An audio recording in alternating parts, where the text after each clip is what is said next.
there is an immense recovery operation going on, and let me show it to you. This is the 5-story building that was hit overnight directly by a Russian missile. You can see that a number of floors have collapsed because of it, and crews are trying to painstakingly pick through the rubble. And this morning, body after body has been brought out, and the death toll continues to climb. And we were speaking with a young man who lives in that building, and he described for me the sequence of events. He said they got the alert, they started to hear the explosions. He and his mother went to a shelter underground, underneath the building.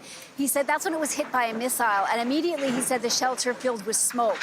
So he said he and others who were down there decided to leave the building and to try to rush into the street and find some cover. But what ended up happening is that a second missile struck down the street. We can't see it because of the heavy equipment, but I'm told there's a very large crater down there. You can see the cars and everything. And so what had happened, he said, was that some people from the shelter who then tried to seek cover elsewhere were actually injured in that second shrapnel blast.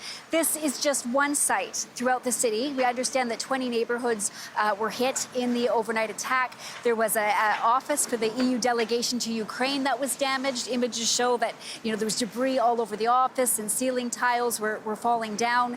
And just a really biggest attack since the end of July. And for people here, you can see, I'll just step away to the side here. You can see the crowd here.